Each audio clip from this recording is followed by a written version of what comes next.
Yes, people, we're back. Welcome back to the channel. 12th man is back. Arsenal Roundabout is back. I've got an elite panel tonight to talk through all things Arsenal news. And of course, we're going to touch on the fixtures that we have, well, got to prepare ourselves for now. We're going to talk about injury news. We're going to talk about team news. And we're going to talk about what's going to be the North London derby. That is going to be our next fixture, of course, after the international break. To do that with and to talk football with, it is myself and, of course, Kenny Ken. How are you, Kenny? I'm good. I've had a reasonably good weekend. I slept well after our game against the Brighton because I've seen it all before. I saw a theme in that referee's performance, and I think we're going to have to get used to it because I'm sure we're not going to talk about it. I'm just going to say refs are going to give us sweet FA this season, so we just have to roll the punches and just get on with it. But in terms of like the transfer deadline, show that we're going to do now.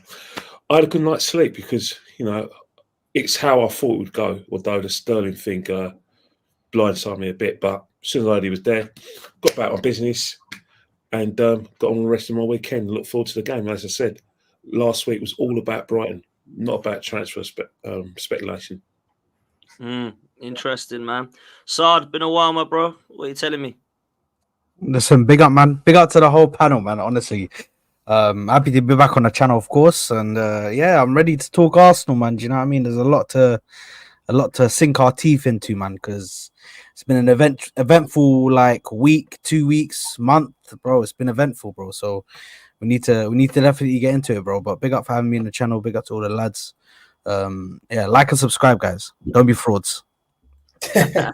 Come on, man. Toss in. Back again, my bro. What are you telling me? It's good to be here, Dan. It's good to be here with you guys as well. In terms of what I'm telling you, bro, I mean, I'm just going on hope. I've had a lot of things take my joy. I'm just trying to not let it defeat me, innit? Facts, bro. Facts. Brandon, likewise, you come on the show at deadline day. You weren't happy, man. It's fair to say. A couple of people were saying it wasn't as bad as it is, but you were just spitting facts as far as I'm concerned, man. How are you now, man? A few more days to chill out?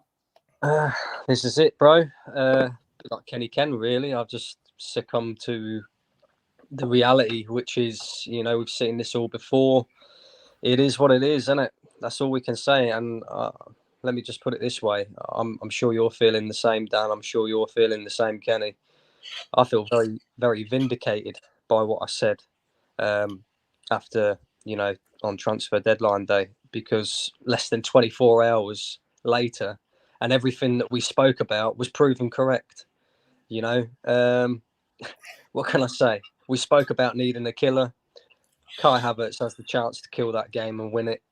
He doesn't take it. We spoke about Martin Odegaard, what we're going to do in that situation. If he has a stinker, he had a stinker. And who did we bring on? Who did we have to bring on? Nobody.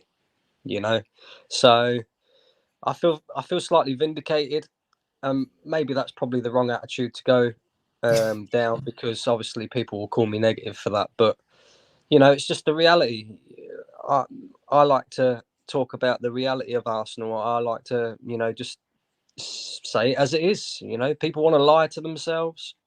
That's fine. You carry on lying to yourselves. But let me tell you this now. This weekend demonstrated exactly why Manchester City will win the league title again this season quite comfortably. Because that moment in particular, we call it fine margins, right? There's a fine margin there. Kai Havertz has the chance to win the game for Arsenal, doesn't take it. And then you've got the opposite end of the spectrum. You've got Erling Haaland scoring 2 hat-tricks in his first 3 games. Absolute killer in front of goal. They're the fine margins, bro. So, I've already accepted that we're going to probably be second best this season. I just hope we can pick up a trophy along the way. And that's it. Big up, man. Listen, I agree with everything you've said. And I think there's a lot of people that are feeling a little deflated. Now, listen, I'm not going to lie and say that, like, season's done. It's a horrendous start. My God, for end the season. Because I think some people think that, we're all a bit like that. I just think we are so passionate and we care so much. We know how close we are. And I think because we're concerned that we haven't done quite enough in the transfer window, we all kind of believe that we know what's going to be happening this season. But trust me, there's a hell of a long way to go. There's a hell of a lot of fixtures. There's a hell of a lot of Champions League format that we've got to be looking at. We have to be as positive as we can be going into every single game. But unfortunately, I feel like we have been let down by the board and our ownership. Not so much Arteta. You can say it's Arteta as well if you want to, and say that they're all in it together, etc. But I really do feel like the transfer window was a little bit flat, and I feel like we were too short. Now, I think some people might think that we're acting as if we were like signed nobody and weren't interested. But when you spend £20 million net, I kind of get a bit peeved because I kind of feel like a striker. Let's just say Gyökeres and Eze, or Tony and another option you liked in midfield comes in. I think we're all feeling a bit like, do you know what? We've covered every area here. Erdegaard gets injured, boom, this guy comes in. We need a striker and Havertz isn't working or Jesus isn't working, we've got the guy. Or you use Havertz, Jesus from the bench. And because we haven't done that, I think that's why people are marking it low in the window. But that's just my opinion. Sard, when I spoke to you earlier, you said, oh my God, man, I'm not happy about it. And you mentioned certain people. So I don't want to steal your thunder, man. How are you feeling right now as a Gooner, my bro? Are you okay with the apology that I made and going ahead with it? Yeah, man. I don't care. Just try not to demonetize my channel too much, yeah? Yeah, no worries, man. Listen, I'm gonna try and lessen it a bit because what I actually want to say might get the thing demonetized. Edu's a prick, and this guy is so irresponsible.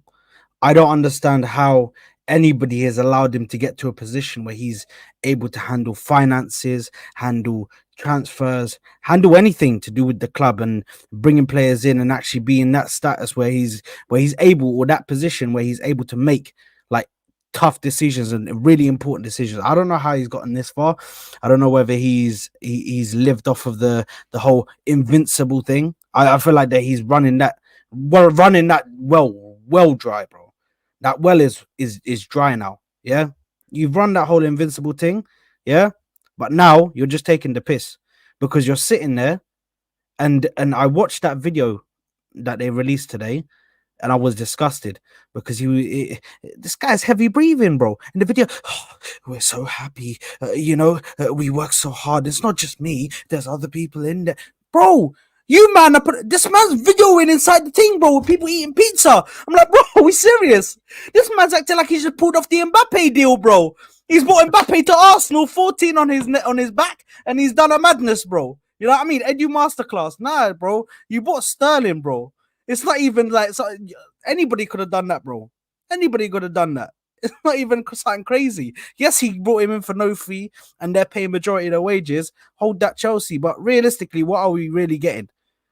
Yeah, a lot of people are starting to do the whole hype thing about Sterling, but listen, I'm gonna keep my opinion as it is, and the opinion is, I don't know about Sterling. Can he still do it? I don't know. Is he good in front of goal? I don't know. From what I've seen, he's not very good at decision making. Everything that I hear from Chelsea fans is every time he gets in front of goal, if he needs to make the pass to get the assist, he shoots. If he needs to shoot, he makes the pass. Like, I don't need a player like that, bro. I don't. I've already got players that are missing. I've already got players that are missing one-on-ones. I've already got players that are not as clinical as they need to be. I don't need another one. And the thing is, for me, this was our real season. This was our summer to really like put ourselves in title. If we signed a striker, an actual striker, like a clinical one, scores goals, poacher. Victor Gyökeres is my guy. Dan, you already know, man. I was as Deji like to say, shaking my bum for this guy, bro. It was nasty, bro. It's mad. But listen, I think if we got that striker, maybe another midfielder, somebody who could back up Erdegaard, bro, I would have put us favourites, because I don't think City were gonna come back. I don't think City were gonna improve from what they did last season. I would have put us favourites because we've actually been dangerous. And so many City fans have told me, bro, if you lot got a striker, a clinical striker, bro, we're in trouble, man. We're in trouble. That title could have gone you guys' ways, because you guys have got the better team, but you've just got that missing cutting edge. And listen, that's all down to Edu, Arteta. I don't know who we need to blame because apparently Arteta is just doing like he's got like veto cards, bro, and he's just throwing them every single time, bro. Like apparently these guys are giving him options and he's just vetoing every single one. I'm like, bro, we need to make our minds up. If you lot wanted Isaac, I can understand that, yeah. You can't get him. Sometimes you just have to look at our second options that we've gotten. If you look at our second option, we wanted Mudryk, who's the first option. We got Trossard. How can you not try go for a second option? Where was the second option for the striker? I understand that you wanted to get Isaac. And listen, I think Isaac is a mad talent. He hasn't started the season too well. But, bro, he's still a mad talent. He's just waiting to go to that big club, bro. But we needed to go and get a striker. And I feel like we haven't done what's enough. Whether it was Arteta, whether it was Edu, I think they've had an absolute mare. And I don't know if we're going to win the league this season. The way these men are started, people are telling me, oh, it's only 3 games, so why are you overreacting? I'm like, bro, this is how you... I don't know how you're not reacting to this. These men have come out firing, bro. Normally, they're like in the dumps right now.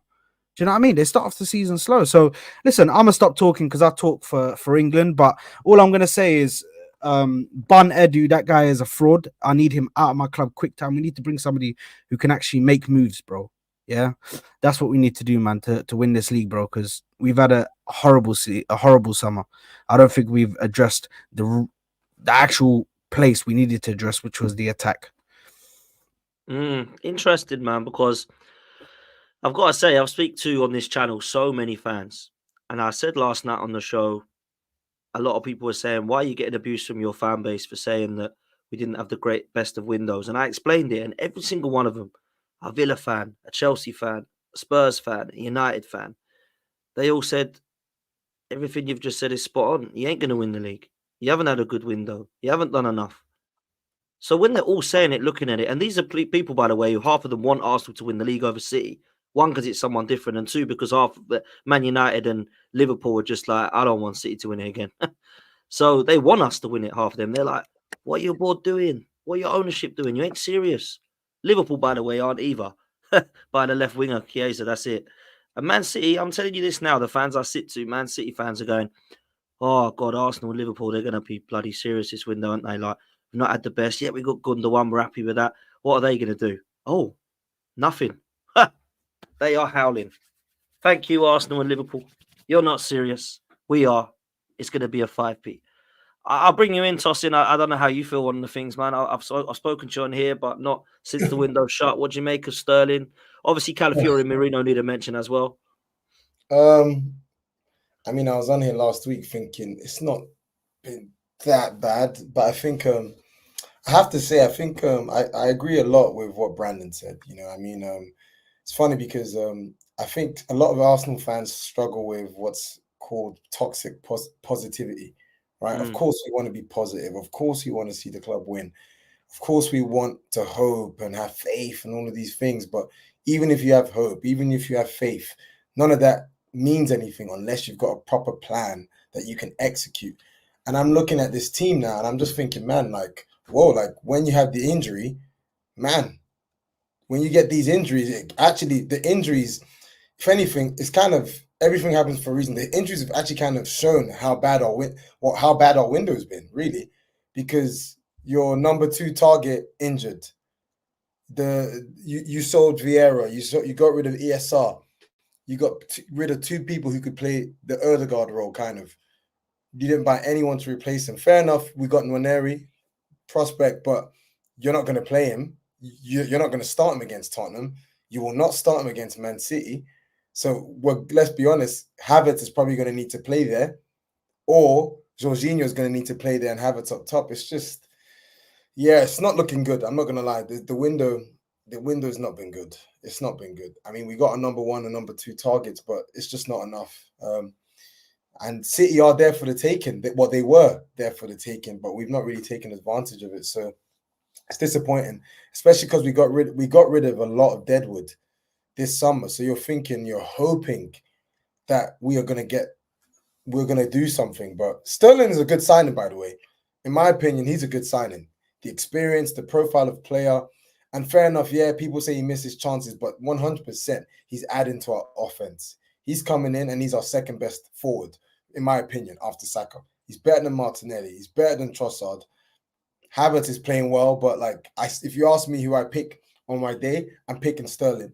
So it's a good signing, but is it enough? No, it's not enough. It's not enough. Mhm. And now what we're gonna need like 07, 08 miracles, where like we didn't really buy that many players, but the team were just playing out their skin, but ultimately it fell short there anyway. So yeah, I don't know. I'm just thriving on hope now. Hope is just only that's all I can bank on. I've got nothing to look at in this team to tell me against Man City they've got what it takes to beat these guys to the title. And I kind of agree with is it Sad? Sard, bro. I wouldn't go as far as calling Edu those names, but I mean it's kind of disappointing. You've not really been as ambitious as you make out to be. Yeah, it's just disappointing. It's flattering to deceive, and the Brighton game, it felt like an all too familiar feeling. So yeah. Yeah, listen, I mean, one thing you did say, Tosin, which I totally agree with, was clearing out the decks. I have absolutely no problem with the players that left Arsenal this summer. I'll say that. I really don't sit there and think any of those were bad outgoings.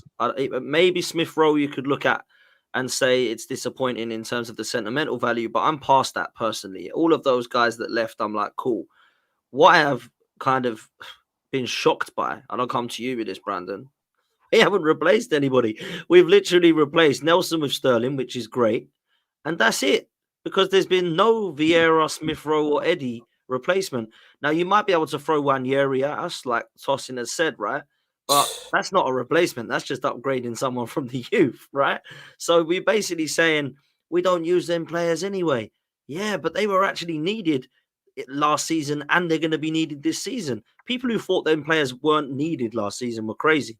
Because if I'm sending you, right, you've got, I looked at this window before we bought anybody and I said, we need to upgrade Nelson, we need to upgrade Eddie, we need to upgrade Vieira, and we need a 8 who's coming in to have competition, and we need to sort out our left back scenario. We sorted out the left back scenario, we sorted out our 8, we've got to upgrade on Nelson in Sterling, and I'm still waiting for us to do the other business and nothing happened. And I'm like, so we did halfway, we were halfway there then. Do you see what I'm getting at, bro? Go on, Brandon. Bro, you don't have to harp to me. You know I agree. Listen, You're spot on. The way things stand, Arsenal are 2 midfield injuries away from playing Mikel Arteta as a player manager. And that's just it. Like, I'm not even joking, though. Right? Mikel Merino, 8 weeks. We're now going to go to the North London derby and probably see a midfield pivot of Thomas Partey and Jorginho. Thomas Partey so far this season, he doesn't look 100% fit anyway, you know, and he's injury prone as it is. Jorginho ain't kicked ball for Arsenal for God knows how long, right? So again, you're throwing out a risk there because it's going to be a high intensity game. It's always difficult away at Spurs anyway, and there's a chance that one of them two could get injured. And then who are you going to put there? Yeah, we've got Ethan Wanyeri. He's what, 17? You want to rely on a 17-year-old kid, really? You know, at this rate, you'd be better off putting Edu in the midfield. At least he might do better in the midfield than what he will with his signings. Because let's be honest, everybody's talking about Arsenal being robbed this weekend. The only thing that we've been robbed of is a decent transfer window. And that's it, really. Let's be honest, you know. I expected Arsenal to go out in the transfer window and attack it. I expected Arsenal to go out, address all areas like you said, Dan. You know, I knew from the get-go, it weren't just a case of, you know, going out and buying a killer striker. We had 3 or 4 other positions alongside that to address as well. And the typical Arsenal thing, we've gone out and addressed 2 or 3 of the positions and we'll just, you know, we'll cope is what we've done, you know. And do you know what? I said this last week and I'm sticking by it as well. Mikel Arteta has yet to sign his contract. Now, for all the criticism that I have of Mikel Arteta, right, in his 5 years here and not winning trophies, and you know it's been a long time. He's spent so much money. He needs to win trophies. This, that, and the other. One thing I can tell the guy, and just by the way that he speaks, just by just by the few words that he said at the end of last season after Arsenal finished the season against Everton, right? This guy is desperate to win. He's desperate to win. He knows, right? He come in, he said it's a 5-phase project. He knows we are in phase 5. This is the finished article now. Arsenal should be done, dusted. You know, there should be no more rebuild. This should be the squad that is capable of attacking all competitions, including the Champions League, the league, the lot, right? And in my opinion, they've let him down. They've let him down massively. And this goes by the Cronkies, this goes by Edu. And people will sit there and say to me, yeah, but he's spent so much money. Don't you think that that's enough for him to be able to attack all competitions anyway? And I agree. Look, Arteta and Edu have made huge mistakes in the transfer window. Sambi Lakonga, Cedric, you know, I can reel them off. Yeah. Real. But the fact and reality is we still need to win. You know, we still need to get over that line. And I just don't believe that the Cronkies are interested in that. I don't believe that the Cronkies are interested in anything else other than cashing that check for that Champions League money. And they know, and we all know, that the chances are, with everyone else being so poor, Chelsea buying every young player that there is going, you know, waiting on probably a 5-year project. You've got Man United who are in absolute diabolical state, right? Tottenham, well, let's talk about them as well. You know, they're going out and signing kids as well. They're all trying to do this project. It takes time, you know, rubbish. We are pretty much guaranteed with this squad to finish in Champions League places for at least the next 5 years. Cronkies are happy with that. Yeah, Cronkies are happy with that. Yeah, all right. It shows, you know, good that we're challenging for the league against a juggernaut of a team in Manchester City. But let's be real, right? Like, I think it was you, Dan, that pointed this out, right? Man City barely did any business in the transfer window. They brought in Savinho, who looks like a top player, by the way, and they brought back Gundogan. But they're really the only two major signings that they made. And then there was a little bit of a, oh, what's going on here? Are Manchester City going to replace Alvarez? And I think it's a case of Man City were looking at what we was going to do in the transfer window. I think if Arsenal went out, did what they should have done, spent £100 million on Gyökeres or whoever your first choice number 9 was, just threw the money at it, I guarantee you now, Manchester City would have found a backup striker for Erling Haaland. But they looked at our business and they went, do you know what? We don't need one. Why do we need one? I've got this player who can play in false 9. I've got these players who could do a job. Erling Haaland's not likely to spend another 4 months out like he did last season. De Bruyne is not likely to spend another 6 months out like he did. We've got enough there to win this league comfortably again because every other team in this league is not serious. Arsenal are not serious. £20 million net. Liverpool are not serious. Going out and buying one winger. You know, Man United are just nowhere near it. Chelsea are nowhere near it. Tottenham are nowhere near it. You know, the closest team that you've got to maybe potentially saying that they're almost a shoo-in for top 4 is Aston Villa. So Man City is sitting there thinking we're miles clear of everybody else. We don't even need to do anything. Look at their last 2 transfer windows. We'd all argue that they've probably got worse in terms of the players that they've let go and the quality that they've let go and what they've brought in. But they're still comfortably winning this league. That tells you everything that you need to know, in my opinion. You know, So I look at this and I think, do you know what? We're going to finish second best again in the league. I think that's almost a guarantee. You know, Erling Haaland has started the season on absolute fire. And the thing is as well, is Pep Guardiola, I don't know if any of you seen it, right? But he said in an interview that pre-season's now over. He classes the first 3 games of the Premier League as pre-season, as like warm-up fixtures. Like you're not at your full fitness because you're not going It's to a be. joke, bro. And they've won all 3 of them. So now he's saying, The thing is, they've won them without Rodri, without Foden, Yeah, without bro. Okay, Oh mad. my God, bro. Foden's not even played. It's like, what is happening, man? Bro, Foden's sitting on the bench, bro, just looking at this. He's just like, oh, okay. Am I back to the young days, bro? Collecting a fee, bro. I got a new contract. You know what I mean? I'm on big money now. I can just sit on the bench, bro. Chill out. Bro, he's Pep's unlocked this, by the way. Pep's unlocked the without Rodri curse, bro. He's broken it. So it's not just Rodri though. No Kyle Walker. He's playing Rico Lewis there. You know, we've seen the It's a likes baller, of, by the way. That Rico Lewis is quality, man. Sorry, he is quality. No, don't get me wrong. He's quality. Oh, no, you're right though. You're right. Yeah, you're right though. Doing it without quite a lot of his, shoot, or you would say guaranteed first team players over the years. Like he's sitting there going, do you know what? I can afford to do this because, no other team in the league is serious about beating us. And he knows it. He knows it deep down. So the thing is like, they'll walk this league again, bro. Like I said, the fine margins were demonstrated this weekend. You got Kai Havertz, and look, I'm surprised that people ain't come on it. And it's only because we're real ones on it, right? But if you had a lot of, let's say, toxic positive ones, they would have probably wanted to come on here and talk about the referee and how his decision affected the game. Yeah, okay, that's an element. That's an element to it. But the referee did not stop Kai Havertz from scoring that second chance. And let's be real, right? Kai Havertz's goal was actually a more difficult finish than the one that he fucking missed. Like, he did all the hard work. He brought the ball out of the sky. His touch was absolutely magnificent. The strength to hold off the defender as well. Now all you've got to do is finish, bro. And straight at the keeper. And I don't see anything else happening any different to that with Raheem Sterling, because as I've stated on previous, occasions, Raheem Sterling will cause problems. Raheem Sterling will score goals. He is an upgrade on Reece Nelson, but he's not that killer that Arsenal need in front of goal. Think about the 5 games that we lost last season, right?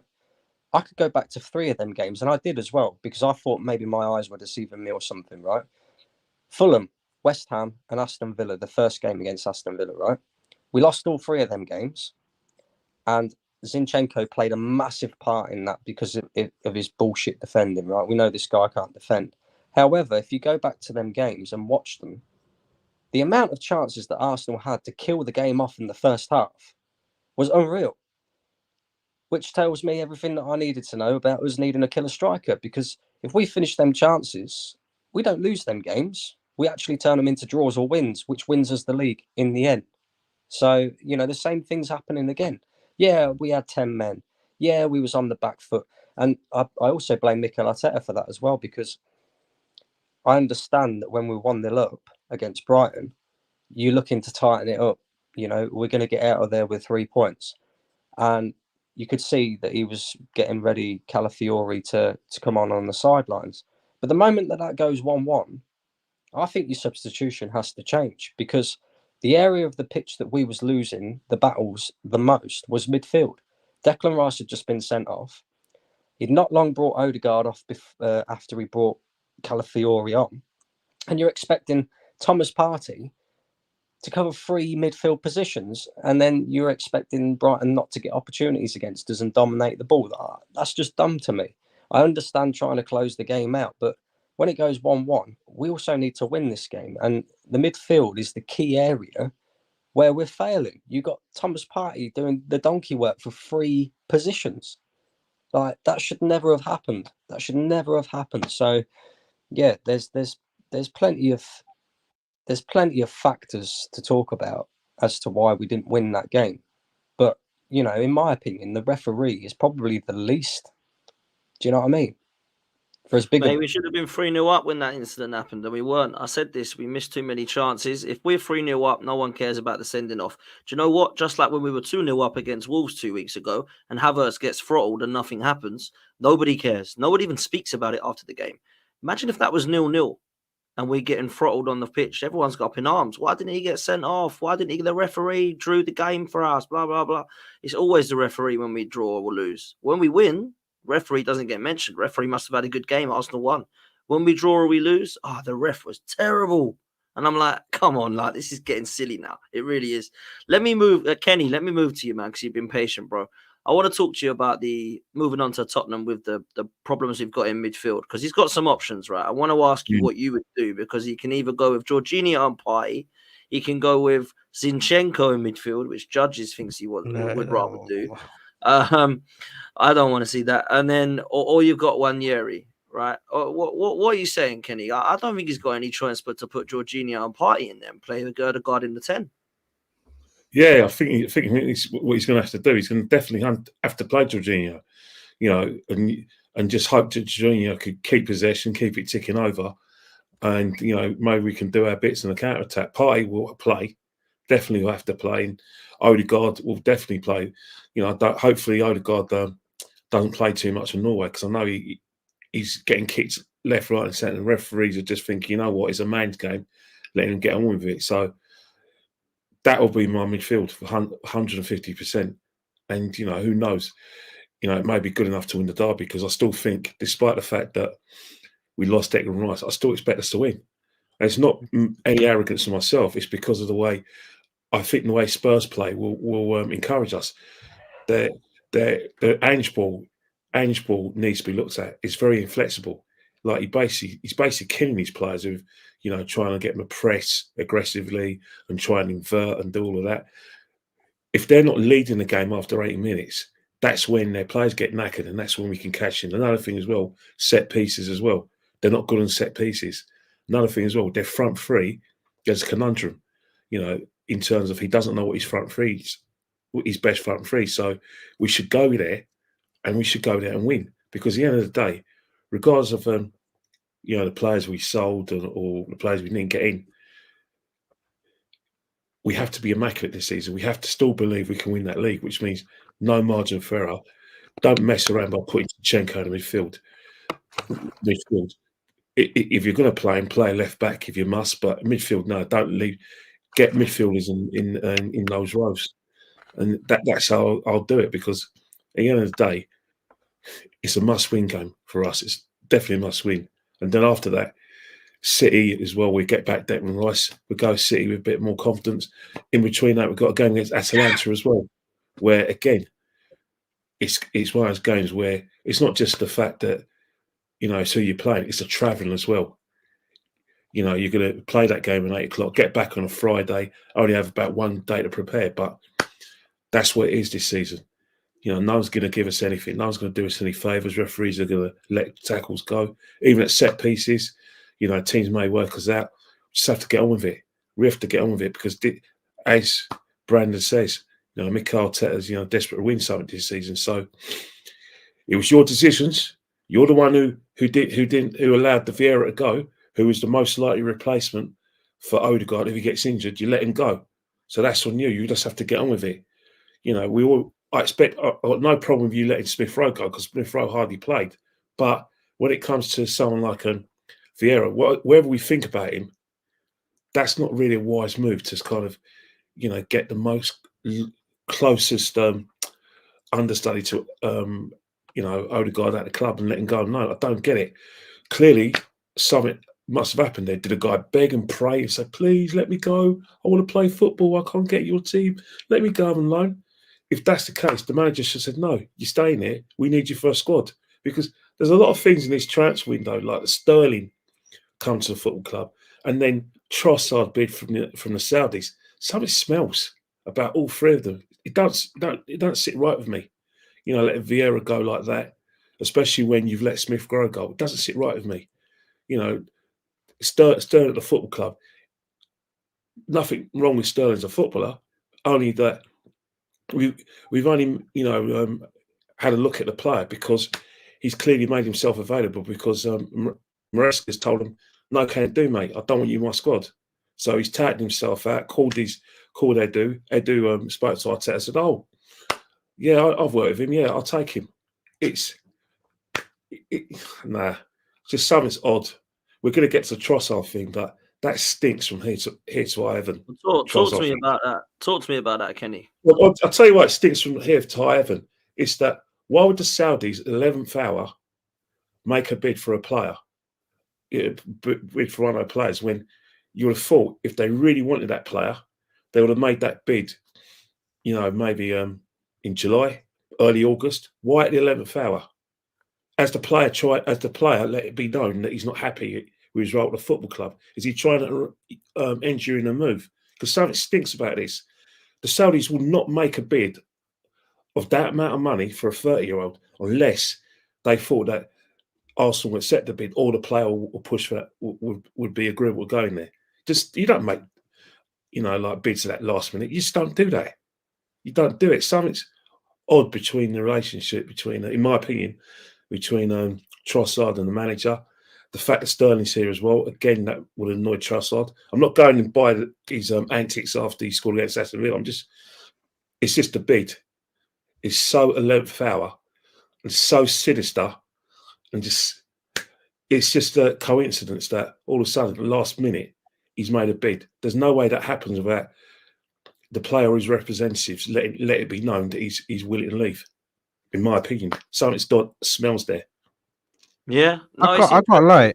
Go on, Sad. No, I just want to say on that, I don't really think there's much to it, and the reason why I don't think there's much to it is because every player that gets a contract from Saudi that is getting on in age, especially for him as an attacker, getting to 30, he might start to question it. Do you know what I mean? He might be like, "Oh, you know what? I really like Arsenal, but there's a possible chance I could go and earn like millions and millions and millions of pounds." And also, it's all tax free, by the way. All the money that they get over there is tax free, so they take all of it home. It's just all it's 11th hour of it. That's the thing that stinks, because if you really wanted this lad, this bid would have come in a lot earlier. Day, nothing. We don't know what goes behind the scenes, but don't be shocked. But anything, even the far-fetched in football, is a reality. Yeah, no, 100%. 100%. I can see where you're coming from in regards to like the 11th hour, the bids just come out. Like they said, like he's not happy.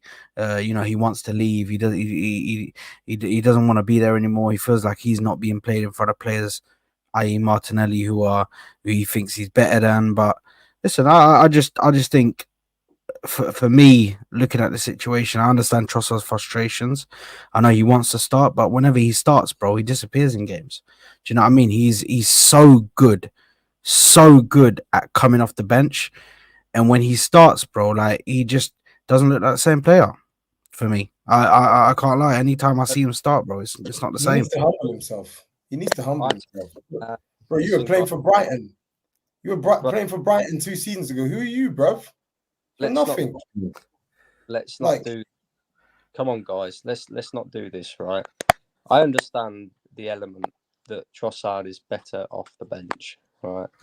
I understand that, but let's not do this where every time Trossard starts, he's no good. You can't just say that after one game. At the end of the day, players. I'm not using one game, Brandon. You know me. I'm not using one game. I'm using multiple games. It's not one game. It's what Sad said is absolutely right. He's a good player in the 9, but left wing, he's trash. Let's just be honest.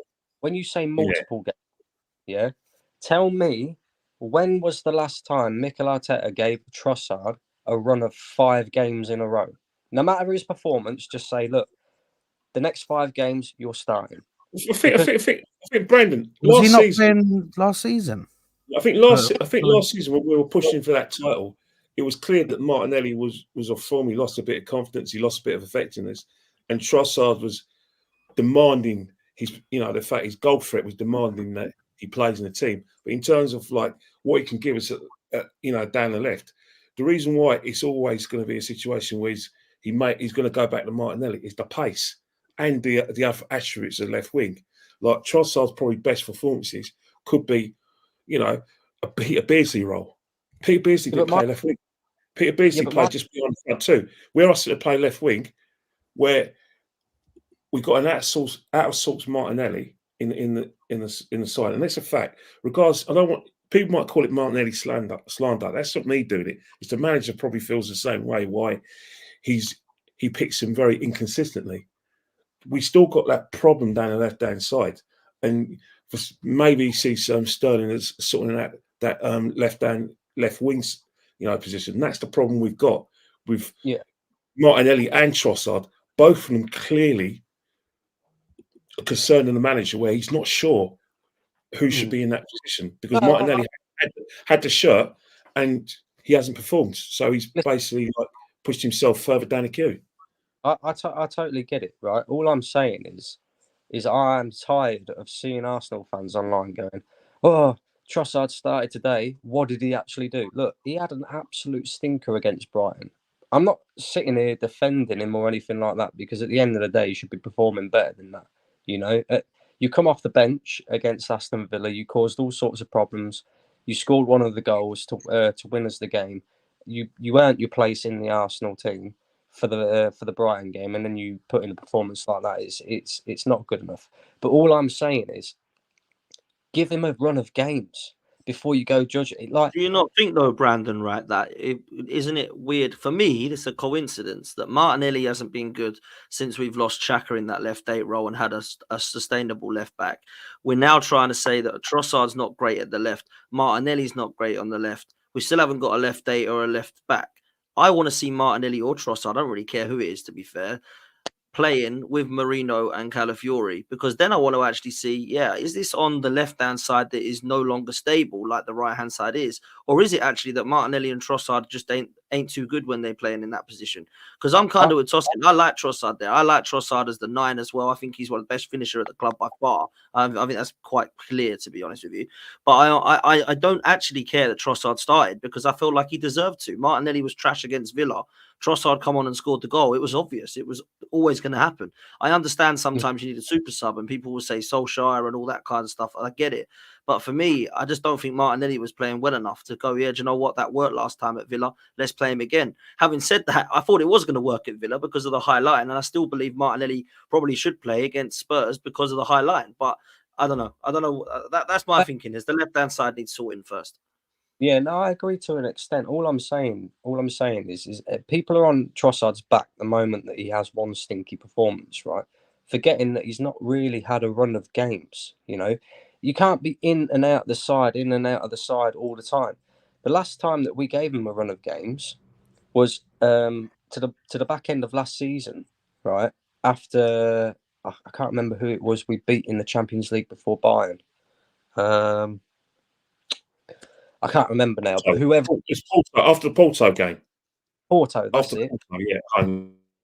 Trossard got given a run of games for Arsenal, right, where he was playing 5-6 games in a row. Look at what he did. He was our second top goal scorer last season, and he had half the minutes to what Martinelli did, because he barely featured, in the first half of the season, because Martinelli was consistently starting in front of him. Then, like I say, towards the back end of last season, Mikel Arteta finally gives him a run of games, and you start how dangerous Trossard can be. I just think sometimes this guy in particular is madly disrespected. He's seen as that player who can come off the bench, who can be a threat off the bench, and I get it. I do get it, because he's probably our best 12th man. But before you go judging the guy, everybody's calling him out for his performance against Brighton. Give him a run of games first. Let's see what he does after 5-6 games. If he's still stinking out the gap like Martinelli, fair play, call him out. But I don't think it's fair to do that to him. Do you know what I mean? Especially considering everybody seems to have forgot pretty quick that he was our second top goal scorer last season. So I think give him a run of games, see what happens. And like you said, Dan, I think it doesn't help the fact that you've got Martin Odegaard, who's constantly over on the right-hand side doing all of the link-up play on that right-hand side with Bukayo Saka, and you've got Ben White overlapping. And then on that left-hand side, what have you got? You've got Zinchenko sometimes inverting into midfield. You've got Timber inverting into midfield. Nobody's overlapping the winger. Nobody's helping on that left-hand side to link up the play. So what? Are you expecting these players to take on 2-3 man? Do you know what I mean? I don't Mm. think it's a case of, these players are as bad as what they're showing. I think Martinelli's lacking in confidence massively. And I still stand by about Martinelli as well. I don't think he's improved since he burst onto the scene at Arsenal, which is why I'm giving him this season to, really sort him.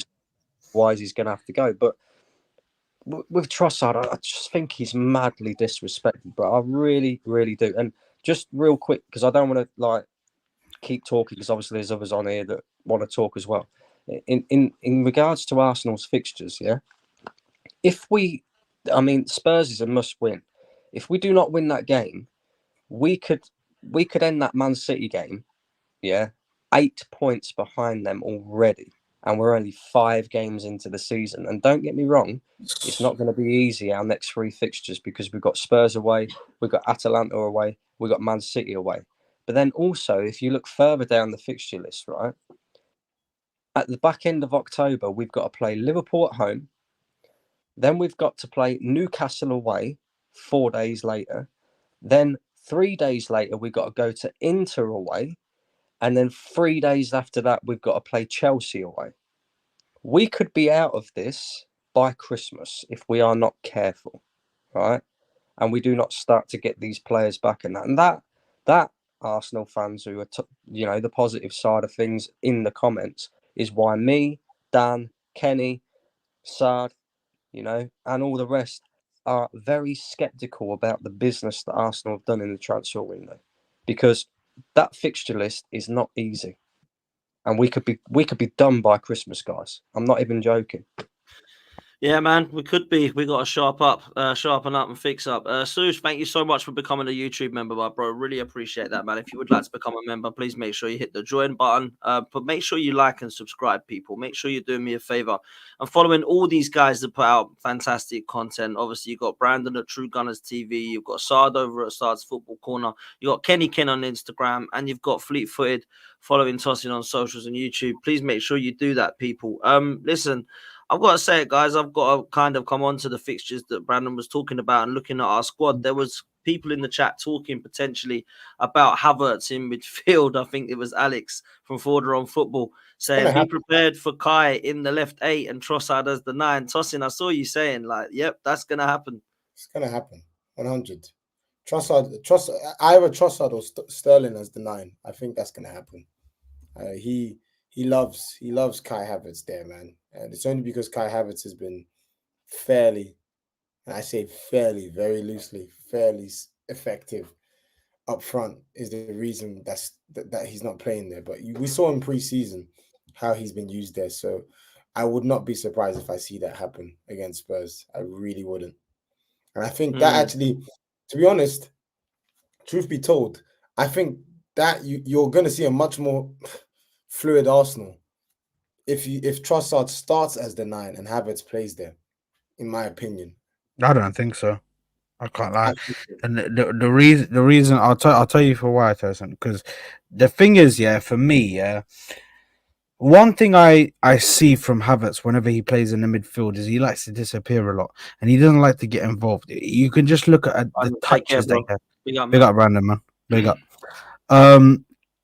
You could just look at the touches that he has when he's in midfield.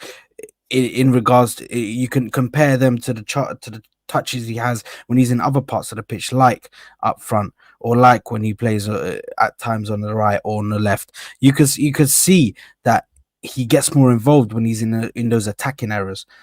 But when he's in the midfield, bro, this guy just doesn't know what to do. And he doesn't take the ball in and say, you know what, pass me it, demanding the ball. He doesn't demand it because he just doesn't come across as that guy who demands the ball. He's more like, you find me, I'm making all the movements, you find me. Do you know what I mean? Instead of saying, bro, give me the ball, let me create something. And that's the thing why I've never agreed with the whole Havertz at midfield. I'm happy for Havertz to be in the squad as long as he's playing at striker. That's where I think he's in his element, bro, because he's really starting to. Let's forget the miss against Brighton. He is starting to gain an appetite for goals, bro. He's started to gain that, and I think that is something that's brilliant. If we can turn this guy I have to give Arteta props, bro. If we could turn this guy to 25 to 30 goals a season striker, bro, that is nuts. From where he was to where if he gets to that level, bro, that's crazy. But I can't see Havertz in the midfield, and not against Tottenham. I can't see Zinchenko in the midfield, and the only reason why is because he's a emotionally unstable mess. So I don't know, bro. I've had enough of these guys, man. I've had enough of these guys that can't handle their emotions. He's cried way too much on the touchline for me to try and think this guy's really got any future at the top level. I'm talking about finals, semi-finals. You have to have some sort of, you have to have balls, bro. Do you know what I mean? Even if the game's not going your way and you got subbed off, bro, you got to cheer your players on, bro. Say, come on, lads, let's do it. You got to be motivating them from the touchline, bro. This guy's sitting there with his head in his hands like, bro, come on, man, fix up. Do you know what I mean? And yes, he's been good. You could say good at the start of this season, bro. But this guy had patches like this. He has patches where he's good. And then when it comes to the moment, like last season when it was away at Anfield, bro, the guy fumbled the bag, bro. My nan doesn't play football, and she knows you don't let Salah go on his left foot, bro. Anybody knows that. So how can you, as a professional footballer, not know you don't let Salah go on his left foot? And it's just simple mistakes like that. This is why people say it's fine margins, bro. And those are the fine margins. Having those kind of players that will just drop off of that 1 second, and that's it, bro. That's what makes you lose games, and that's what makes you lose points. And listen, I think going into this game, personally, I think we have to just take the hit and we have to just start Partey and Jorginho. I think that's gonna have to be that's the, for me, that's the most stable. I don't know if you guys agree, lads, but that's the most. I think we agree with you. But I think Havertz. I think because Havertz is in goal scoring form, that's probably why you'll play him. You know, in that false number 9, it's because of his goal scoring form, and you probably going to want to disrupt that. So you would play him, and then you just have to pray that Thomas Partey can, because he's going to have to do two people's jobs, because as Jorginho's role in that midfield is more, he's not going to be doing the running, and tracking back like Declan Rice and trying to do like the last minute recoveries. Partey's going to have to try and do that himself, and basically, be the boss of the midfield and allow Odegaard to get close to Saka and get close to Saka and Benjamin White where he plays his best football. That's what we're going to have to do. But I do think that the way Spurs play will encourage us. Don't get me wrong; it's more a guaranteed result if Declan Rice is playing in that position. But I still think Ange Ball isn't workable. It's not flexible, and I think we've got the players to exploit that, even without Declan Rice, especially on the attack, especially on the counter attack. And if he doesn't sort himself at set pieces, because if you notice in the last 3 games, teams have worked us out at set pieces. You see what happened against Brighton when Hinchelwood was blocking the runs of Gabriel at best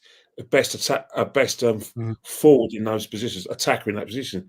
Always made sure he looked at the referee, saw what the referee was letting go, and that's what they're going to do. They're going to block runs. They're also going to block Benjamin White and not let Benjamin White get anywhere near the smallest man of the goalkeeper. So a lot of teams have got it in their heads, but I don't think Spurs are about that. I don't think Ange will work. It's all about attack. Their keeper, their keeper looks shaky, bro. Still, and that's where we have to exploit those weaknesses. Look at the goal we scored on the counter attack when they were pressing, and left spaces on that right hand side. And all Havertz had to do, one ball to Saka, boom, rain, goal. They still look at the goal they conceded against Newcastle. They're still making those individual mistakes, and we still got to exploit that. And we got to believe we can do that without Declan Rice, which means we've got to make sure that we control possession, weather the ball, and defend properly. But if we allow Spurs into the game and let like I said, let them if they get the first goal, and the roof comes off of the Tottenham Hotspur Stadium, it's going to be a long afternoon. So we've got to just be on our mettle and exploit their mistakes. What do you guys think? What do you guys think of playing Sterling? Like real talk. Like I mean, I wouldn't. I start him. Yeah, you would. on the left wing. I start him on the left. Easy. Yeah, I would as Yeah. well. I would as well. I would. A lot of people are saying it. I was speaking Give today. him That's a why I good run in, titled it. bro. Well, Give him a good you- run in. Honestly, Dan, this is like if you want a player, and perfect opportunity. If you want a player to win the hearts of every single Arsenal fan, it's scoring a goal against them scumbags, bro. If you want him to do that, he has to go there. He has to score. If he scores, bro, nobody will even care about the transfer window for a second. They'll put that to the side, bro. We'll just be celebrating that Sterling goal and just dunking on, man. Do you know what I mean? It's the I don't storyline. think It's he will building up. start. I'd love him to start, but I don't think Arteta will start. Yeah, I don't think so either. Depends on his fitness. What do we think the team will? What do we think the team will be like? Kenny, I'll let you go. What do you think? What do you think? I'll let you. The I'll thing let you all is, have a go. What do you think? Kenny? right, in goal, Raya picks himself. Benjamin White right back, left back. You know, you pick. Zinchenko is putting himself in a situation where he's unselectable, and Calafiori's not a left back, so you got to play Timber there. Defenders pick themselves, Saliba and Gabriel. Midfield for me, Jorginho's got to we have to play a bit differently, where Jorginho keeps the possession for us and gives it and lends it to the better players. And then Thomas Partey's going to have to do two people's jobs. Martin Odegaard, if fit, 100% plays. Saka picks himself. Up top is he's Havertz. And I'll play Sterling. I would personally play him. And I think Sterling's he's not playing. He's been deselected from England, so he's not as if he's going to get himself injured in the national duty. So these next 2 weeks is to get himself fit. He's had a pre-season already with Chelsea, where ironically he was one of their better players, and he was assured that he'll feature in this season for him, and then only be told that he wouldn't play. So it's not as if we got to worry about his fitness. So I'll start him. You know, unfortunately for me, Trossard when he starts drops the ball, and Martinelli's just got no confidence. So they're basically letting this guy leapfrog into that place. I'll tell you what I think the team will be, and then I'll let Sard and Tosin come in. I think Arteta will go. He's obviously going to go Raya, White, Saliba, Gabriel. I think he'll stick with Timber. I think in midfield, I think he'll play Thomas Partey, Havertz, and Odegaard. And then I think the front three he will play, I think will be Martinelli, Trossard, and Saka. That's what I think he'll go with. Because I think he wants to put Havertz into this midfield thing. Which is why he hasn't bought anybody to replace Vieira and Smith Rowe. Tosin, I'll let you come in, bro. Yeah, I mean, I think the back it's going to be the same back four. Timber is, I'm sure it's clear to everyone, he's the starting left back. It's very clear. But White, Saliba, Gabriel, they pick themselves. Obviously, Raya, Partey will start. Obviously, Martin Odegaard will start. I still see him putting Havertz there. I'll be surprised if Jorginho starts. I think he'll put Havertz there, Saka, Trossard as the 9, and Martinelli as the left winger, with Sterling to come on if things are going a bit awry. Do you think that front three might work better? Forget the Havertz thing for a minute, like in midfield, because I don't like it. But do you think the front three might be a little bit different? Because I remember the front three playing there, and I remember Trossard falling out in that front three 2 seasons ago. I don't know if you remember. He was absolutely quality. Yeah, he was. When Jesus got injured, and even Arteta for a while wasn't fit. So yeah, that's why I said I wouldn't like I'm not focusing too much on the Havertz midfield. I think what people don't realize is when Trossard plays as the 9, there's a lot of rotation in positions, which actually makes it a bit more unpredictable, a bit more fluid. You know, we did it. So I think that front three can cause trouble. And plus, what it allows is Trossard. He's a very intelligent player. Don't get me wrong. I wasn't being down on him before. I was just thinking, bro, you got to be humble. You're playing at Arsenal Football Club. You were playing at Brighton 2 seasons ago. Knowing who you were, like, be humble. Stop trying to. Oh yeah, why am I not playing? Like, bro, like this is a team that's been challenging for league titles the past 2 seasons. Like, just relax. But he is an intelligent player, intelligent enough to play that role. I think it will do well. My only thing is, okay, cool. You got Romero and Van der Ven. They can munch him. It could also easily be a game where he just gets swallowed up and does nothing. It's going to need to be a game where he's just consistently moving them out of position. Havertz ghosting into those spaces as like this destroying, box crashing 8, whatever Arteta wants him to be, dragging people out so Martinelli can make these runs. So it could be good. It could be good. It could be, man. What are you saying on Team Trossard? Do you want what Arteta will play or what I want him to play? What you would do and Arteta, yeah. So back four, you guys already said it, man. It picks itself at the moment. All the starters. Midfield for me, I would go with Partey and Jorginho.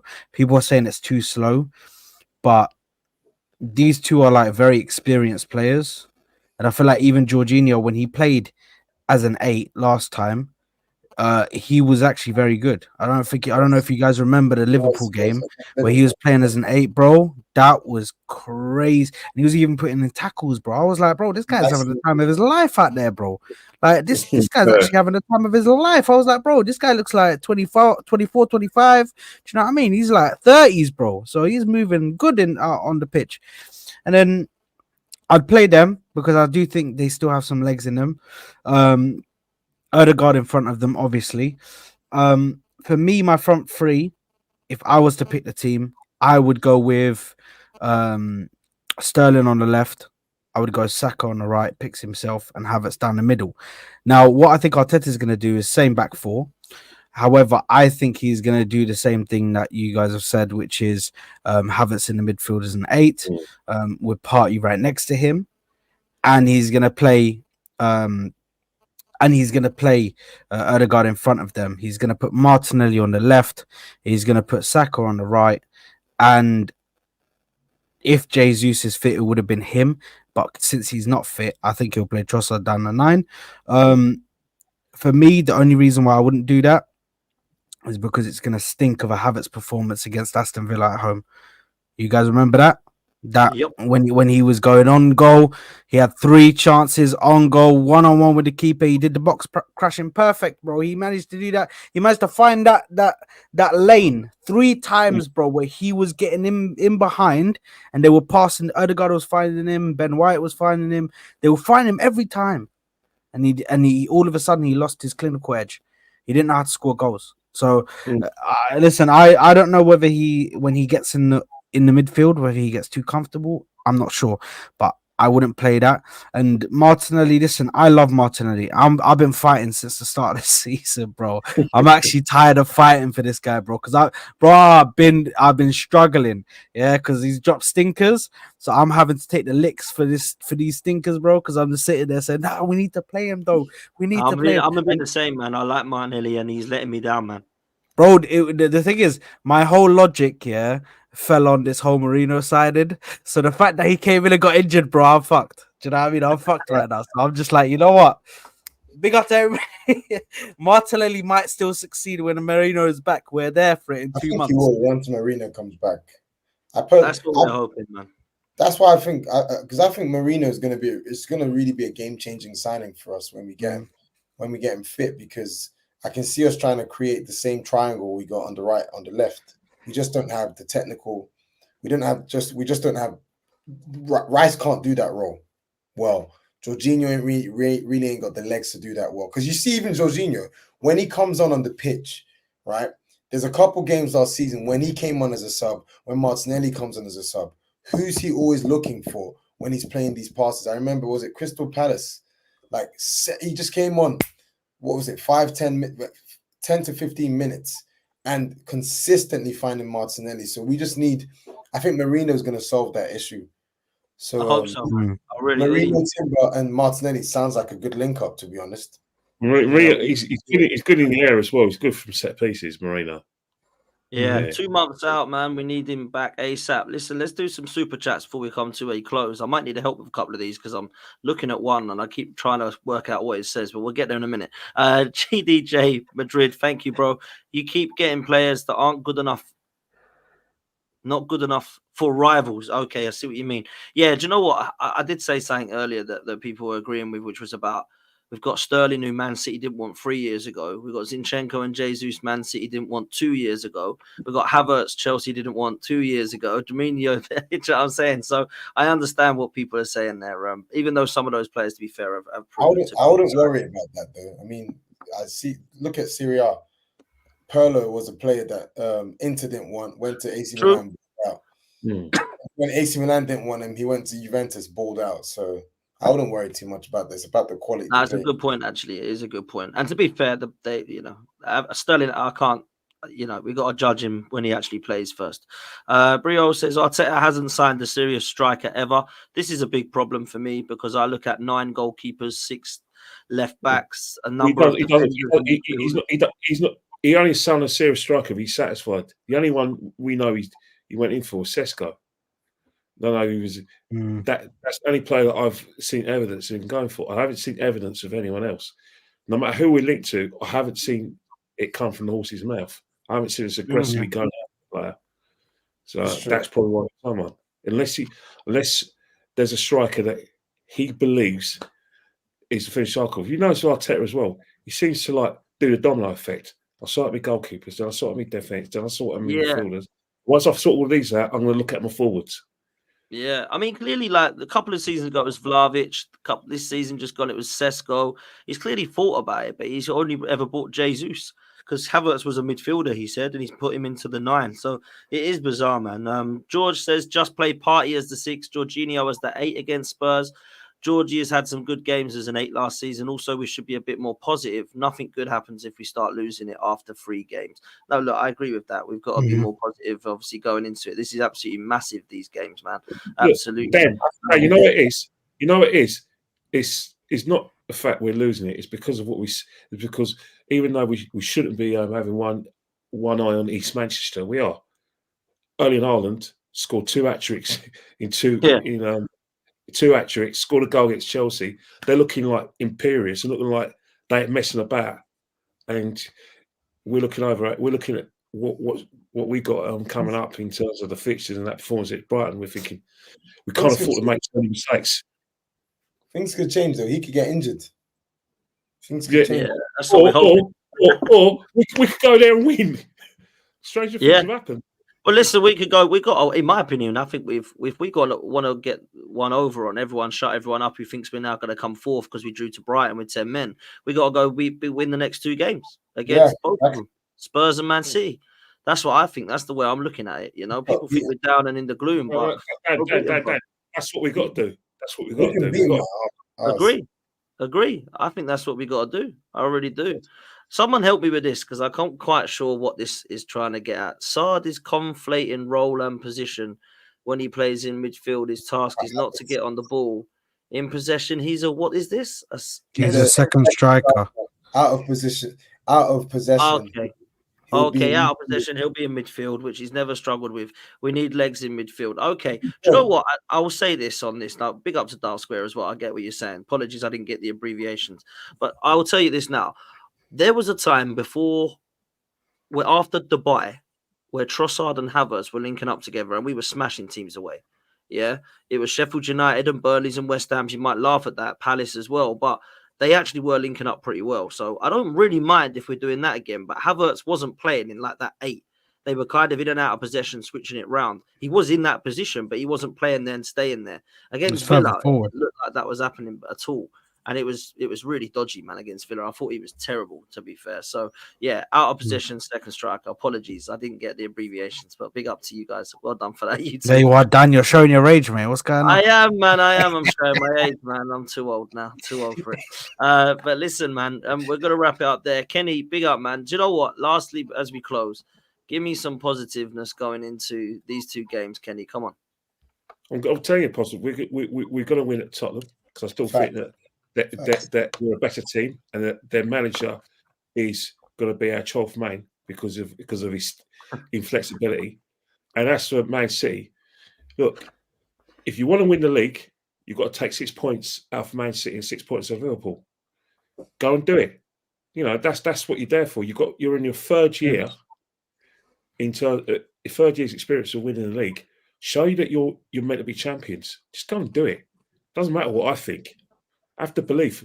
don't celebrate a draw, but go there to win. Trust me, if we win at the Etihad Stadium, that will be like putting how I say it, basically getting a bow arrow through the eyes of the Championship and making it won't make us favourites, but it'll make Man City sit and take notice, and it'll give us confidence getting into the next games. Leicester at home, win that. After that, who we got Leicester? There's another home game. It's Bournemouth. Yeah, you can build up a nice little run. Yeah, Bournemouth, and then international break, and then we got a couple of more games. That's what we need to do.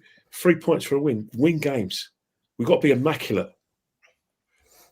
Yeah, facts. Sard, closing statement from you, bro.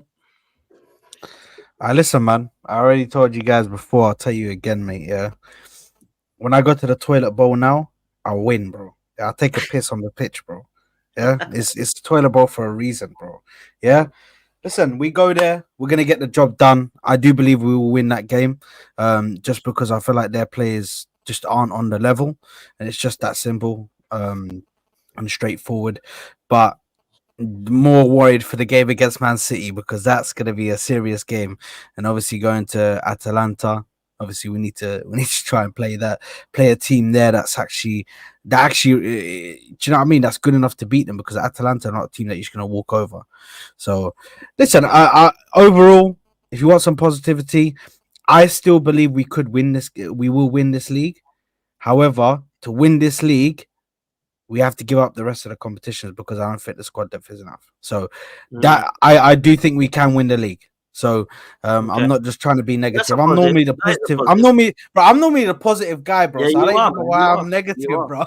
You are, bro. You're the positive one. People are saying you're toxic and negative, man. Yeah, bro. It's crazy, You're positive, man. Every time I speak to you, you're like, come on, man, let's do it. Listen, tossing, likewise, my bro. What are you saying to end? To be honest, so I mean, humility always wins, innit? I mean, I expect us to go to White Hart Lane and to win there, but like, let's reserve these like toilet bowl and stuff for when we win, innit? I think we beat them. I think we're a better team than them. Like, we're at a point now where Arsenal, we flex. Like, I expect them just to like. It's just what I thought with Villa. People are talking, oh, Villa. No, we're a better team, better coach, better defense. We're playing like it. Go there and win, and we won. So I expect the same thing at Spurs.